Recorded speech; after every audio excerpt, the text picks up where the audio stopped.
a little about yourself and your occupation? Yes, I'm Lynn McMillan. I'm Dean of the College of Biblical Studies at Oklahoma Christian University. What was your first impression about Turkish people and Turkey before you met IID volunteers? Well, you know, I didn't have much of an impression. Having never been to Turkey, having never had much exposure to Turkish people, it was just kind of a blank page for me. I didn't know what to expect. I thought of Istanbul as probably a very large, bustling city, and I thought maybe the rest of the country might not be quite as developed as Istanbul, but those were just real general impressions. And have you ever hesitated to go to Turkey? And did your friends react in any different way? We really didn't hesitate to go. We had a lot of confidence in the people that invited us. And yes, we had friends that looked at us and were kind of, you know, a few of them voiced some concerns about whether it would be safe, whether it would be okay. But we really didn't have any concerns. And what struck you the most in Turkey during your visit? Oh, the hospitality of the people, absolutely. The hospitality. It was just overwhelming to us from day to day how hospitable people were, not only our guides, the people we dealt with in hotels, that we dealt with out in the public, the homes that we had dinner with in the evenings. The hospitality was at a level that I had really never experienced before. Very warm and friendly people. Did you communicate with the people in the with the host families in English, or was there a translator? We had translators part of the time. Part of the time we didn't. We would just smile at each other and perhaps communicate mutual appreciation. And at one particular home, I remember one evening we had dinner outside at a home right next to the Aegean Sea, and there was a teenage young lady who spoke some English, and we were able to have a very nice conversation that evening. Do you feel that they also communicate with their hearts when they offer you something? Do they do it with the sincerity? That's what. Well, I certainly took it that way. My wife and I both, usually in the evenings when we get back to our hotel, we would talk about what sincerity, what warmth, what personableness there was from the people that we had shared with that evening. And they always struck us as just very sincere, very genuine, warm people. And it would have been nice if we could have communicated even more with them. In fact, I think we would have enjoyed if we could have just sat and visited for a few more hours. How your impression about Turkey and Turkish people has changed after the trip? Well, after the trip, we feel like we know a little bit more about the country. We know something firsthand from seeing the cities and the countryside. We have a greater awareness of the depth of culture and history. But once again, I keep coming back to the people, because people, I think, are what really make any country or any civilization. And did the trip reinforce your hopes about establishing world peace? Well, actually it did. It made me think that it's good to know that there are people perhaps in every country that really want world peace. I know that there are people of other kind too, but it was reassuring to know that there are people who, despite their beliefs, despite their nationality, have a love for peaceful relations and getting along with other people in the world. Did the trip arouse any ideas to you about new activities and projects of interfaith dialogue?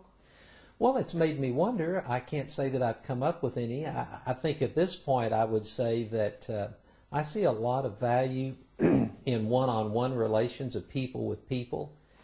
In some senses, I think that good relations start one person at a time. You mentioned that your trip will also contribute to world peace through interfaith dialogue. Unfortunately, there was a caricature published in French newspaper, and before that in a Danish newspaper, that depicting Prophet Muhammad, peace upon him, in a very bad way.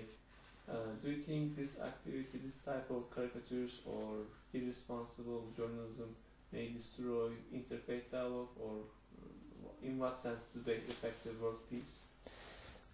I would never approve of that kind of disrespect for any religious leader. Despite what one's own personal beliefs would be, it's my opinion that other people's beliefs, other people's leaders, religious leaders, should always be treated with respect. And I do not approve at all of the kind of denigrative portrayal that was done in those cartoons. And it is true that journalists prize their right to publish whatever they believe ought to be published. But there have been many times that I and other people have been really disappointed and upset at the irresponsibility that journalists sometimes use in the kind of things that they publish. And I do not at all approve of that kind of cartoon and caricature.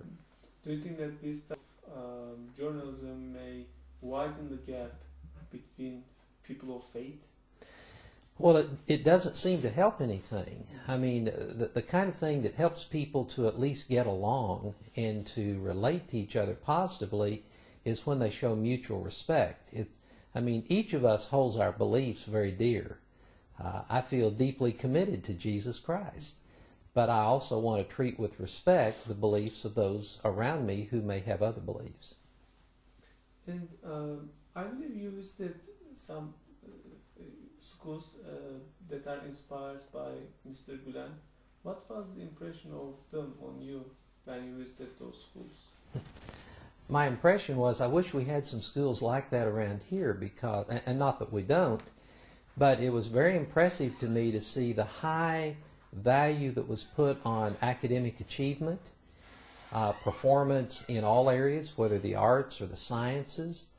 I don't know the details of what goes on in those schools on a day-to-day basis, but at least the brief tours that we took, the exposure that we had, suggested a very high level of educational performance and helping children to really achieve at a very high level. I was also impressed with the fact that at these schools there apparently is an effort made to provide that education even to children that cannot financially afford it. And that was impressive to me, because I think that if we're going to help society any place in the world, it's going to be, to start with, through education. And do you think that this type of education system may also help the American people in the U.S.? Do you feel that there's a need also for this type of schools in the U.S.? Well, I think there's a need for outstanding schools anywhere in the world. Schools that really help people to have a broad understanding of life, a broad understanding of the world, a broad understanding of people.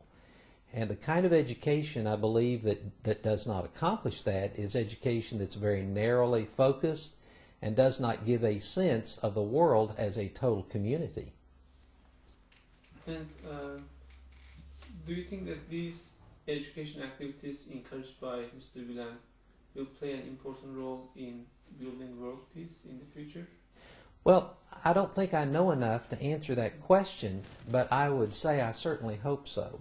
I certainly hope that whatever efforts he makes, whatever efforts other people make, will contribute to more mutual understanding, and as a result, world peace is one of the benefits of that.